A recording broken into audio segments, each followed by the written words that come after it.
la etapa de replanteo. Vamos a continuar con lo que significa la documentación técnica. Ahora nos toca lo que son las memorias de cálculo. Siempre que empecemos un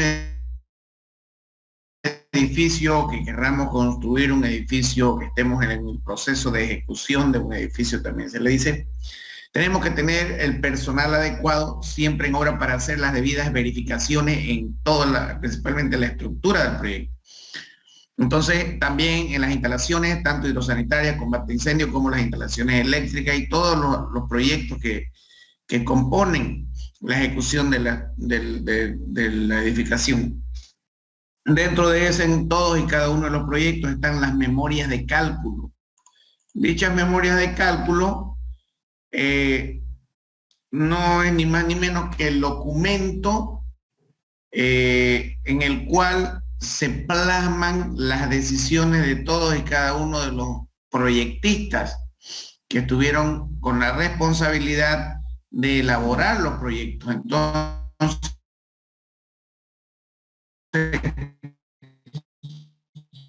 las memorias de cálculo son para que han utilizado los proyectistas para elaborar todos y cada uno de los proyectos de ingeniería civil. Dentro de lo que es la memoria de cálculo, tienen que estar aprobadas por las personas responsables y se tiene el visto bueno para llevar adelante el proyecto de la propuesta, adoptando siempre una solución. Para no atrasar la ingeniería, frecuentemente no se espera esta aprobación de la memoria de cálculo. Generalmente todas las memorias de cálculo ya vienen aprobadas, pero siempre es bueno revisar en obra a través de los especialistas de cada proyecto. El proyecto recién adopta dicha solución una vez aprobada la memoria de cálculo. Generalmente este documento no interesa a la obra ni al eventual contratista de la obra. Sí para el ingeniero responsable en el proceso de ejecución, que está comprobando que todos los datos son correctos. En cuanto a revisiones, referencias, en fin, cualquier otro tipo de documento, reciben el mismo tratamiento de los planos, a veces por el tipo de memoria. Imaginemos, por ejemplo, un proyecto eléctrico. El cartel aprobado para la construcción es jocoso, debe usarse simplemente el aprobado. Las memorias de cálculo deben ser claras. Es muy importante que se tengan todos los puntos componentes de una memoria de cálculo, como por ejemplo el objeto, alcance, premisas de cálculo, metodología de cálculo, resultados de cálculo y todas las conclusiones. Este más o menos es el alcance o el índice que puede llevar lo que es una memoria de cálculo. Luego, como una documentación técnica, vienen las especificaciones técnicas, que la anterior clase vimos de qué se trataban. Las especificaciones técnicas no son ni más ni menos que cómo se debe construir el proyecto, cómo está siendo idealizado, cómo está siendo ejecutado, qué tareas se van a ejecutar, cómo se van a utilizar y con qué tipo de materiales van a ser utilizados. Las especificaciones técnicas deben definir la función, deben definir la función de la tarea, no deben ser un manual de construcción ni nada por el estilo, sino que me deben mostrar material, mano de obra y cómo se debe ejecutar cada una de las actividades que están siendo elaboradas o ejecutadas en la obra. La calidad que desea obtenerse de este documento debe ser basado en las normas y la sola medición de las mismas es la que fija la calidad del producto. Las especificaciones técnicas para controlar la calidad en los pasos intermedios de fabricación se debe controlar el cumplimiento de los diferentes requerimientos de las normas. Dentro de una misma provisión no es posible mezclar normas, no es válida la aplicación de la frase deberá cumplirse la norma más rigurosa entre las siguientes. No, siempre que ejecutemos un proyecto debe tomarse una sola normativa. En este caso, si hablamos de nuestro proyecto estructural, para los que están elaborando el proyecto estructural, debe ser directamente la normativa boliviana 12.25.001. Las especificaciones técnicas deben tener una forma similar a las memorias de cálculo, fijando siempre los puntos en forma clara a las memorias de cálculo, pero sin hacer múltiples referencias, sin estar, sin tener títulos cruzados, en fin, deben ser claras estas especificaciones. Tienen la actividad, qué objetivo va a cumplir la actividad, qué materiales se van a utilizar, qué mano de obra y cómo debe ser ejecutada.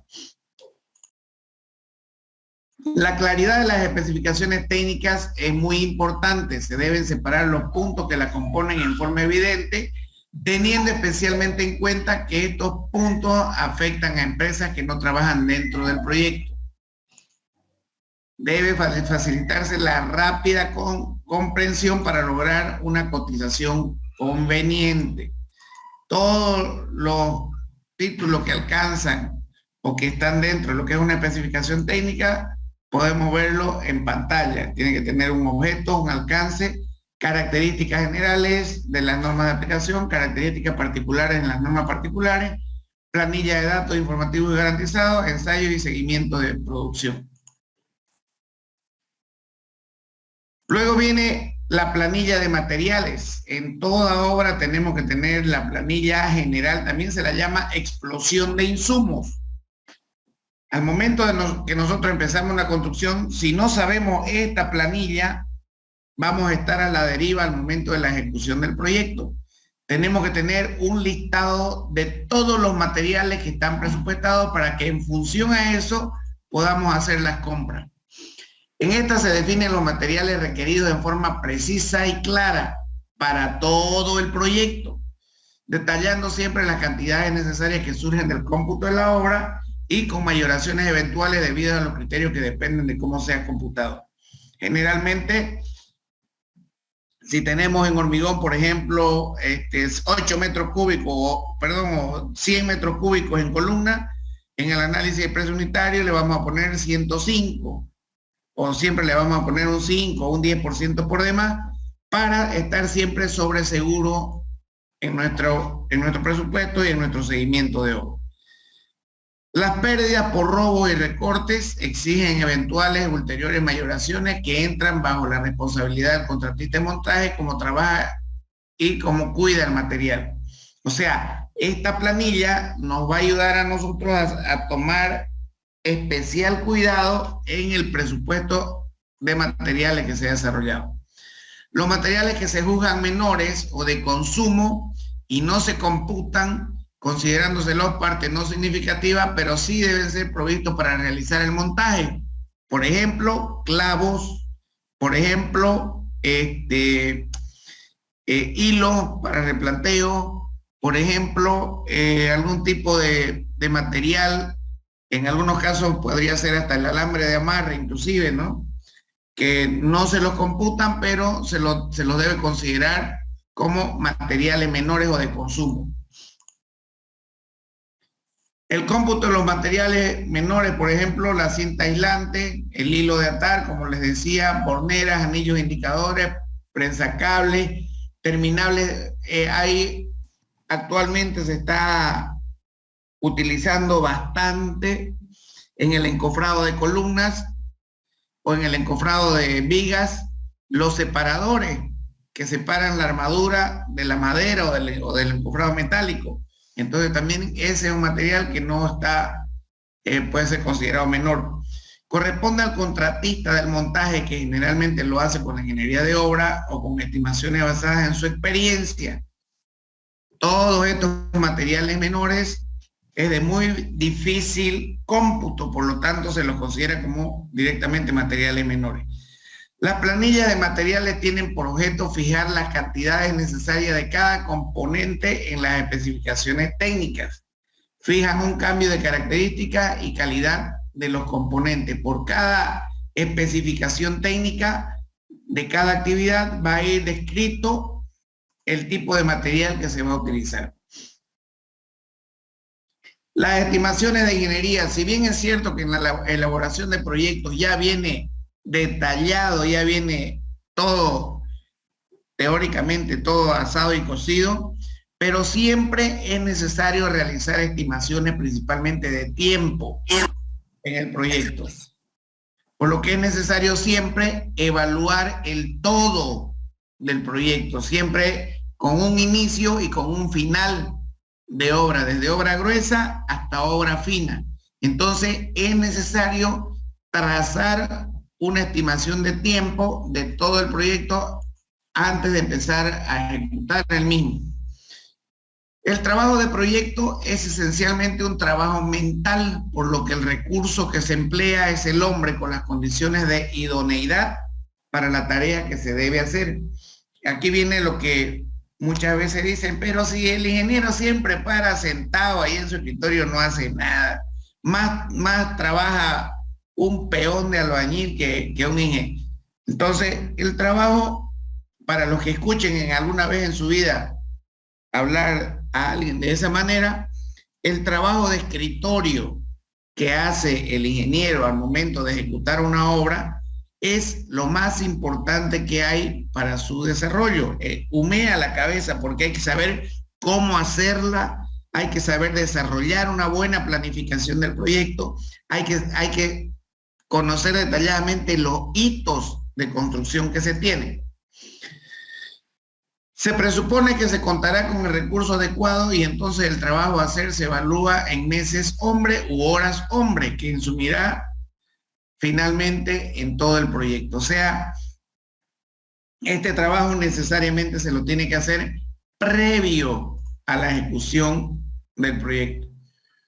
Para toda estimación o para todo tipo de planificación o estimación de tiempo, se parte generalmente del listado de todas las actividades que se utilizan al momento de ejecutar el proyecto. Utilizar este listado de actividades y también utilizar un listado de planos. Muchas actividades quedan ocultas y por no revisar los planos, muchas veces esas actividades que suelen ser importantes pueden olvidarse.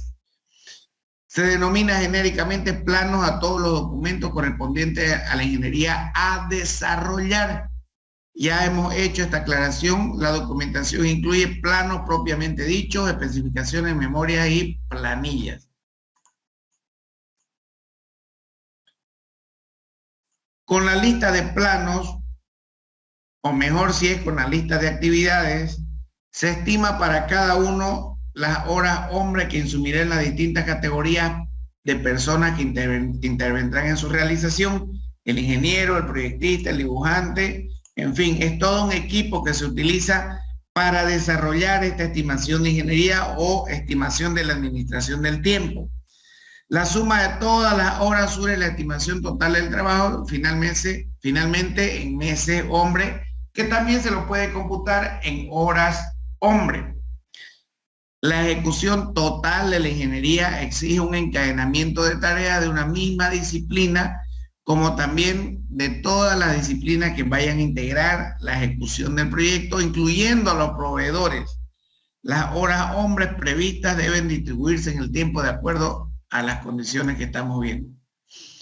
En resumidas cuentas, de todo lo que hemos hablado, existe que la organización de un proyecto parte desde una ingeniería básica, en la cual se definen los lineamientos generales o ideas básicas del proyecto.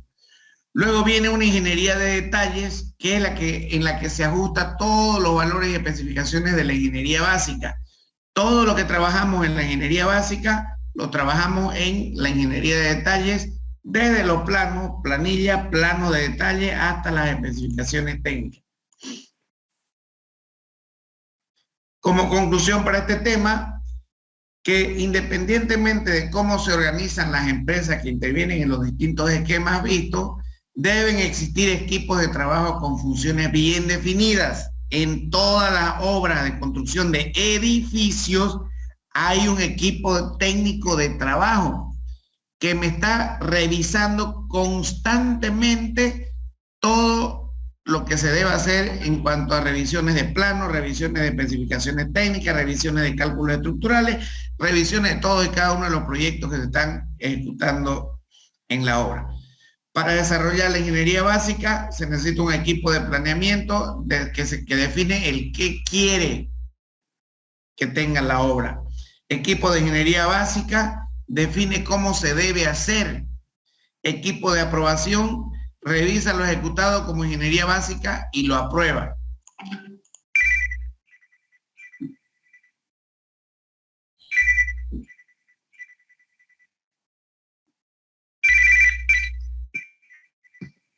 Ingeniería de detalle, se necesita un equipo de aprobación. La entrega de la ingeniería básica recibe y aprueba la ingeniería de detalle. Te llamo enseguida, Chito, por favor, ya. Gracias. El equipo de ingeniería de detalle desarrolla los documentos para ejecución y construcción, mientras que el equipo de montaje realiza la obra. Cuando hablamos de equipo de montaje, estamos hablando de todo lo que se refiera a la mano de obra disponible para ejecutar el proyecto. Equipo de inspección se refiere a todo lo que es supervisión de la obra, ejecución de ensayo y aprueba lo construido. Entonces, todo ese equipo de trabajo es el que tiene que tomarse en cuenta para la ingeniería de detalle. ¿Alguna pregunta respecto a lo que hemos visto?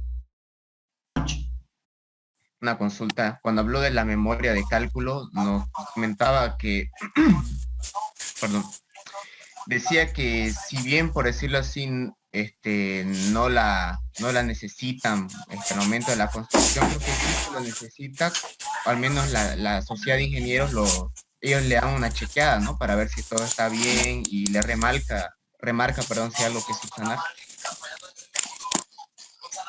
Sí, eso es cierto, pero no hay que confiarse. No hay que confiarse. En construcción de edificio debe haber siempre un equipo de trabajo que me haga todas las revisiones esas. Debe haber, por ejemplo, un ingeniero calculista. Si ustedes se dan un tiempo y pueden visitar la obra que estamos ejecutando en este momento, se van a dar cuenta que hay un equipo de trabajo detrás de todo el avance de la obra. Hay un calculista estructural que es el que me está haciendo la revisión constante de todos los elementos estructurales del edificio. Me está revisando las especificaciones técnicas, me está revisando las memorias de cálculo, en fin. Es todo un equipo que se desarrolla al momento de ejecutar un proyecto. Esa es la nueva construcción. Antes se lanzaba, el dueño decía, quiero construir un edificio, dame arquitecto los planos, mi edificio va a tener 4 o 5 pisos, no necesito ingeniero y le metemos con el arquitecto como sea y donde sea. Entonces, pero la nueva construcción, estamos hablando ya de que hay una etapa de modernización de la construcción y una etapa de crecimiento de la construcción en Bolivia. Se están desarrollando ya proyectos que tienen alrededor de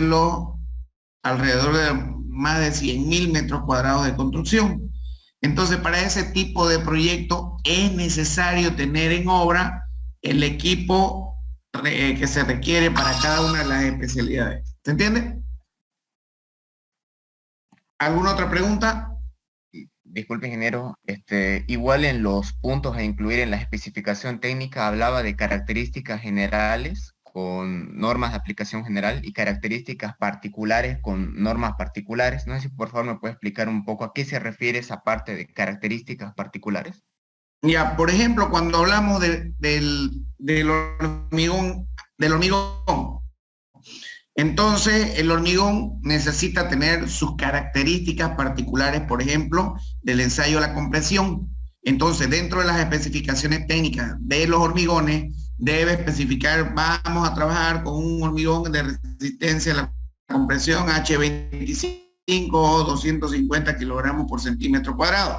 Entonces, y ese hormigón debe cumplir las características de asentamiento de acuerdo a la normativa NB 12250001.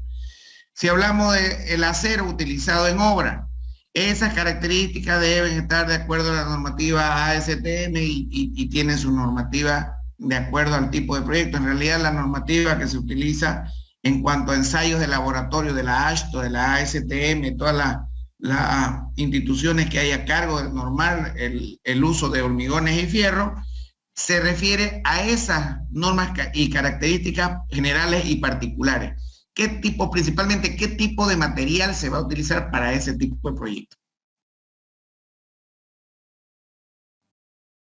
¿Alguna otra pregunta? Ingeniero, disculpe.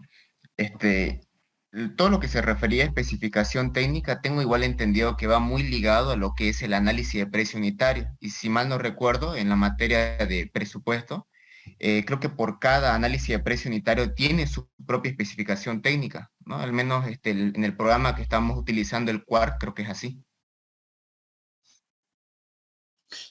Exactamente. Tienen una relación muy estrecha las especificaciones técnicas y el análisis de costo que se haga. Porque en las especificaciones técnicas me describe el tipo de material, el tipo de mano de obra y el tipo de maquinaria y cómo se va a hacer. Inclusive hay muchas especificaciones que dicen, se tiene que hacer esto en este tiempo debido al tipo de material, en fin. Entonces, y esa descripción que lleva en las especificaciones técnicas es la que se debe considerar para costear el proyecto, para costear la obra.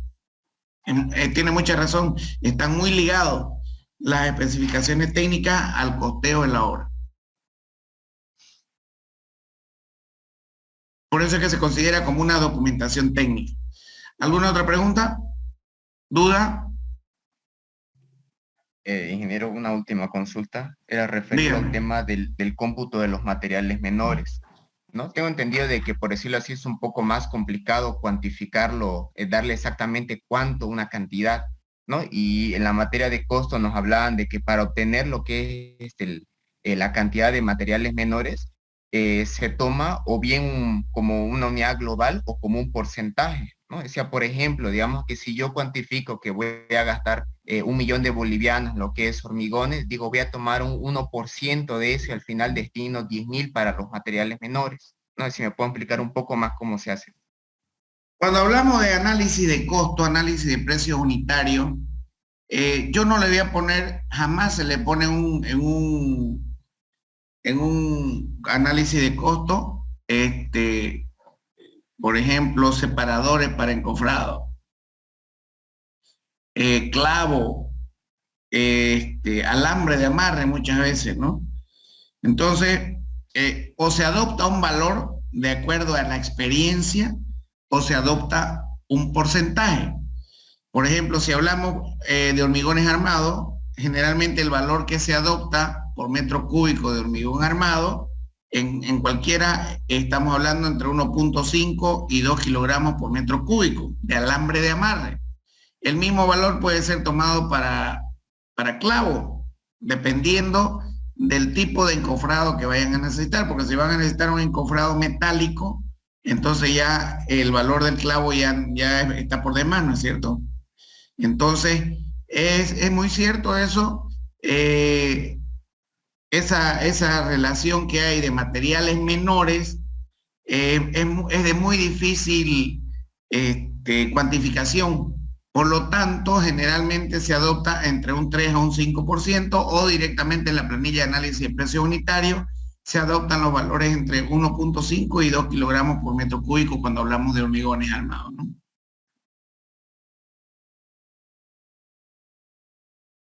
¿Alguna otra pregunta?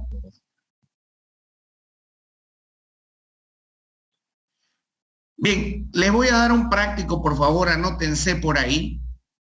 Hemos hablado todo lo que se refiere a documentación técnica. La pregunta que les voy a hacer, y esto quiero que lo investiguen para la siguiente clase, quiere decir para el día lunes, ¿qué pasa con las boletas de garantía? O pólizas de caución se llaman. Necesito que, perdón. ¿A primer requerimiento? A primer requerimiento. O sea, en realidad, eso quiero que investiguen. ¿De qué se tratan las boletas de garantía? Si puede ser, si es un documento técnico o es un documento legal, de acuerdo al criterio que ustedes vayan a hacer. Existen 4 tipos de boletas de garantía. La boleta de garantía de seriedad de propuesta, la de correcta inversión de anticipo, la de cumplimiento de contrato y la de buena ejecución de obra. Hay otras boletas por ahí que vuelan, como por ejemplo boleta de garantía de correcta utilización de equipo, esas, pero muy pocas veces las piden. Estas 4 son las más importantes, le vuelvo a repetir. La boleta de seriedad de propuesta, la boleta de correcta inversión de anticipo, la boleta de cumplimiento de contrato y la última, la de buena ejecución de obra. Esas 4 boletas quiero que las investiguen, que las mencionen. Y aparte otro trabajo más de investigación, las pólizas de seguro. Tenemos seguro contra accidentes del personal, tenemos seguro Contra todo riesgo. exacto. Ya está Tiluchi, Peter, ¿no? Carajo. Seguro contra todo riesgo y daños a terceros, y generalmente las unen. Hay algunas boletas, hay algunas para que averigüen y facilitarles más su trabajo de investigación. Hay empresas como Credinform, hay Nacional Vida, hay Alianza, que manejan estos temas. Entonces ustedes busquen en internet Credinform, Alianza, Nacional Vida, busquen, averigüen, llamen y pregunten e investiguen todo acerca de lo que son boletas de garantía y pólizas de caución o pólizas de accidente. ¿Alguna pregunta? Ingeniero, disculpe. Dígame. Respecto a las boletas de garantía, quería consultarle de que si es que se piden la misma boleta de garantía cuando es una licitación pública y cuando es una licitación privada, ¿se piden las mismas en las dos o puede que varíe? Primero definamos lo que es una licitación pública y una licitación privada. Perdón, primero definamos lo que es una licitación. Una licitación no es más que invitar empresas o llamar empresas, también puede ser, para que participen en la cotización de algún proyecto específico. Esta licitación se dividen en 2, licitación pública y licitación privada. Para la licitación pública existe una normativa, el decreto 181 o la normativa de norma de costeo de obra, algo así se llama, se lo voy a averiguar después el día lunes. Entonces, ahí exigen todos los puntos requeridos en cuanto a boletas de garantía y pólizas de caución. Es la pública. En obras privadas depende mucho del inversionista qué es lo que quiere asegurarse o cómo quiere asegurarse para solicitarle a las empresas estos documentos.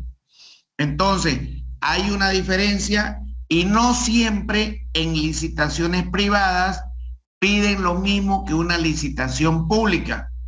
Me gustaría que lean el decreto 181 y después el lunes les voy a conseguir otro decreto más que me normaliza todo el tema de licitaciones públicas principalmente. ¿Estamos de acuerdo? ¿Me se entendió? Bien, entonces, ¿está claro lo que les he pedido para su trabajo de investigación? ¿Hay alguna duda? La investigación es individual, ingeniero. Individual. Necesito que todos salgan sabiendo lo que son las boletas de garantía, las pólizas de caución, pólizas de seguro, qué pólizas de seguro se manejan en obra, todo eso. Ustedes llaman a Alianza, Credinform, Nacional Vida y ahí les van a dar toda la información. Si son, por lo que veo acá son algo de 50, no llamen pues los 50 y agrúpense ustedes, compartan la información, charlen entre ustedes y si hay alguna duda me la preguntan y si yo no la sé, nos vamos a la empresa que han visto y allá le preguntamos entre toditos. ¿Está claro? Buenas noches, ingeniero. Disculpe una consulta. Dígame. Eh, en sus diapositivas hablaba sobre especificar los programas que se ocupan, ¿no? Y mi consulta o mi duda era, ¿sí o sí esos programas tienen que tener una licencia original o se puede trabajar con cualquier licencia? Depende mucho de la necesidad de la empresa con la que estén trabajando. En mi caso, por ejemplo, yo les voy a ser franco. Yo manejo el CIPECAT, el original. Estoy incursionando en el ambiente BIM, la construcción bajo metodología BIM. Pero como recién estamos en pañales, recién estamos viendo de trabajar en equipo un proyecto grande, entonces no requiero la licencia del Revit original. Futuro proyecto, qué sé yo, de aquí un tiempo, unos 3, 4, 5, 6 meses, no lo sé, quizás vayan a requerir elaborar una maqueta virtual. Está en mis planes comprar la licencia Revit, ¿me entienden? Entonces, depende mucho de una persona o una empresa que recién está trabajando con proyectos medianos para arriba y desea trabajar con software pirata, lo puede hacer, depende de ellos si tienen algún problema o si tienen, aquí estamos en Bolivia, algunas veces afortunadamente y algunas veces desgraciadamente, digamos, ¿no? Pero depende mucho no hay una normativa específica que diga, ustedes, señora empresa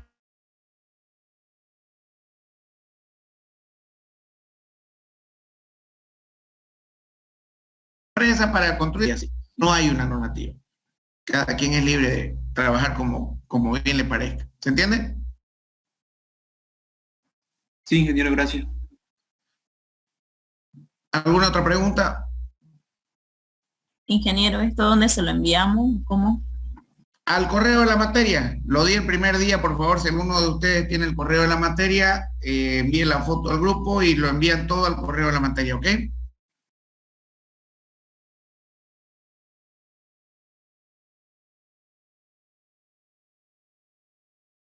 ¿Más preguntas?